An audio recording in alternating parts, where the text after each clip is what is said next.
అధ్యక్ష, ప్రభుత్వం మారింది. ప్రజలు అత్యంత ప్రజాస్వామ్యయుతంగా తీర్పిచ్చారు. మేము చాలా విషయాల హృదయంతో ప్రభుత్వం తరఫు నుంచి చాలా స్పష్టంగా చెప్పాం. అత్యంత ప్రజాస్వామ్యయుతంగా సభను నడుపుకుందాం,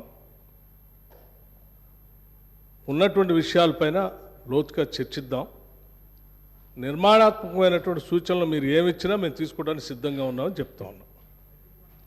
మొట్టమొదటి సమావేశం మొట్టమొదటి రోజు వారు గవర్నర్ ప్రసంగం మీద ధన్యవాదాలు చెప్పే తీర్మానంలో కొంత పెద్ద మనసుతో ఈ ప్రభుత్వం చెప్పినటువంటి మాటలను స్వాగతిస్తున్నామనో లేకపోతే అదే రీతిలో మనం ముందుకు పోదామనో అలా చెప్పుకుంటూ సభ నడిపించడం కోసం ప్రయత్నం చేయాలి. కానీ మొదలు పెట్టమే వారు అసలు ఒక దాడి మొదలుపెట్టినట్టు మొదలు పెడితే ప్రభుత్వానికి తప్పనిసరి పరిస్థితుల్లో మీకు మేము అనుకున్నటువంటి ప్రజాస్వామ్యయుత సభ నడిపేదానికంటే మీకు సమాధానం చెప్పే కార్యక్రమంలో ఆ స్ఫూర్తి కూడా దెబ్బతినేటట్టుగా వారు మాట్లాడుతున్నారు. అది కరెక్ట్ కాదు.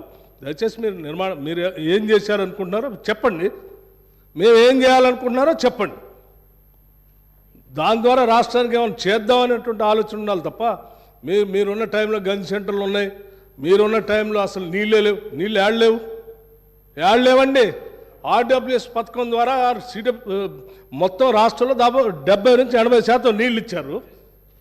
మా ఆదిలాబాద్ నుంచి నేను ఖమ్మం వరకు చెప్తాను, నేను ప్రతి ఊరితో సహా లెక్కలతో సహా చెప్తాను. చివరి గోండుగూడెల్లో కూడా మీరు చెప్పినటువంటి ఆర్డబ్ల్యూఎస్ దాదాపు 43,000 కోట్ల రూపాయలతో ఖర్చు పెట్టారు. ఏడాది ఒక్క గ్రామంలో నీళ్ళు వస్తున్నాయండి. ఇప్పటికి కూడా ఐటీడీ నీళ్ళే తాగుతూ ఉన్నాం, వేసినటువంటి బోర్లు బావిలో నుంచి నీళ్ళు తాగుతున్నాం చెప్తా ఉన్నారు. మళ్ళీ అదేదో పెద్ద గొప్పగా చేసినట్టు చెప్తున్నారు. మీరు వచ్చిన తర్వాతనే నల్గొండలో నీళ్ళు వచ్చినాయి. అంతకుముందు నల్గొండలో నీళ్ళు రాలేదా? ఫ్లోరోసిస్ ఎరాడికేషన్ కాలేదా? మీరు వచ్చిన తర్వాత జరిగిందా? మీకంటే ముందే జరిగింది. మీరు ఇంకా కట్టినటువంటి ఆర్డబ్ల్యూఎస్ పథకం కింద కట్టినటువంటి సంస్థల్ని, వ్యవస్థల్ని, ఆస్తుల్ని అన్నింటినీ కూడా ధ్వంసం చేసి తాళాలు వేసి పనికి రాకుండా చేశారు. వాటి మీద కూడా లెక్కలతో మేము బయటకు తీస్తాం, రివ్యూ చేస్తాం. అధ్యక్ష, దయచేసి మీరు చెప్పండి. ఎస్, మీరు 10 ఏళ్ళు పాలన చేశారు, ప్రజలు తీర్పిచ్చారు. ఈ తీర్పిచ్చినటువంటి తీర్పు ద్వారా రేపొద్దున ఇంకా భవిష్యత్తులో ఈ రాష్ట్రాన్ని ఇంకా ఎంత ముందుకు తీసుకొని పోదాం. మీరు ఏదైనా ఉంటే సూచనలు చేయండి. మీరు వినటానికి సిద్ధంగా ఉన్నాం, అమలు చేయడానికి కూడా సిద్ధంగా ఉన్నాం. Thank you.